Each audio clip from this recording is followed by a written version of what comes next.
بەشداری گەرمی پێشمەرگە و هێزانامنیەکان لە دەنگدانی تایبەتی ئەم جارە دەری خست ومێد بە هەوڵی گۆڕانکاری لە ڕێی هەڵبژاردن گەڕاوەتەوە.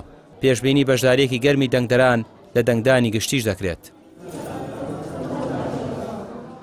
خەڵکی هەرێمی کوردستان بڕیاری داوە سزایم دەسەڵاتە گەندەڵە بدا کە 32 ساڵە هەموو ئەم قەیرانانەی دروست کردووە هەرێمی کوردستانی بەم دۆخی ئێستا گەیاندووە.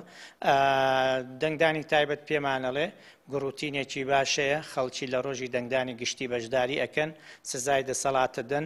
بۆیە ئێمە کۆمەڵی دادگەری کوردستان ڕوومان لە خەڵکی هەرێمی کوردستانە، کۆمەڵی دادگەری کوردستان هەڵبژێرن لیستی ژمارە 147 دڵنیابن لەوەی کە ئەو بڵێنانی داومانە سەرەتا لەگەڵ خوای خۆمان ڕاستەکەین و دڵنیانەکەینەوە ڕاستگۆ بین لەگەڵ بەڵێنەکانمان و پارێزەرێکی بەوەفا پارێزەرێکی دڵسۆزی ئەوانە بین لە پەرلەمانی داهاتووی هەرێمی کوردستان.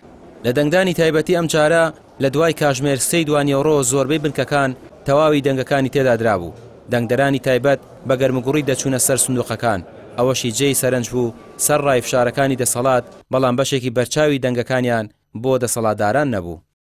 بەگشتی دۆخ و جەوی هەڵبژاردنەکە بە شێوەی گشتی زۆر باش بوو. ڕاستە لە هەندێک شوێن بۆ لە شاری هەڵەبجە لە پاسنەی هەڵەبجە و دەخلوقات دەبوو، هەندێک لایەنی سیاسی ناڕازی بوون لە بەڕێوەچوونی پرۆسەکە، بەڵام بەگشتی لە هەموو شارەکانی هەرێمی کوردستان هەم ڕێژەی بەشداریەکە دڵخۆشکەر بوو، هەم بەڕێوەچوونی پرۆسەکە و بوونی ئەو ئامێرانی کە ئەو کێشانی کە لە ڕابردووە 2020 هەبوون لە ماوەژانە چاسەکراون کە ئامێرەکان لە کاتێکی زۆر زواتوانیان ئەنجام نێرنە بەغا و دووبار ئەنجام نێرنەوە بە سلێمانی و بۆ هەموو شارەکان و بۆ هەموو ملکەکان و هیوادارم ئەم ڕێژەی بەشداری دەنگدانی تایبەت کە لە ڕێژەکەی لە سەر و لە سانەوەیە لە هەڵبژاردننی گشتیشە لە سبینی ڕۆژی 20دا بەو شێوەیە بێت کە هاوڵاتیان و دەنگدەرانی هەرێمی کوردستان ئەوانی کە مافی دەنگدانیان هەیە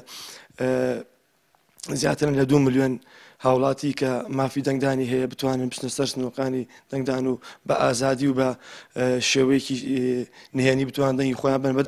چاوەڕوان دەکرێت بۆ دەنگدانی گشتی کە ڕۆژی 20دا لە سەرتاسەری هەرێمی کوردستان بەڕێوە دەچێت، هاوڵاتیان بەشداری گەرمیان هەبێت لە پرۆسەکە و خەڵک بێزار بووە لە سیاسەتی پارتی وێکێتی و ئەم هەڵبژاردنە بەهۆی کەمکردنەوەی دەرفەتی ساختەکاری خەڵکی ئومێدیان بۆ گەڕاوەتەوە و دەیانەوێت سزای دەسەڵات بدەن. ڕامیار عوسمان، کەناڵی پەیام، سلێمانی.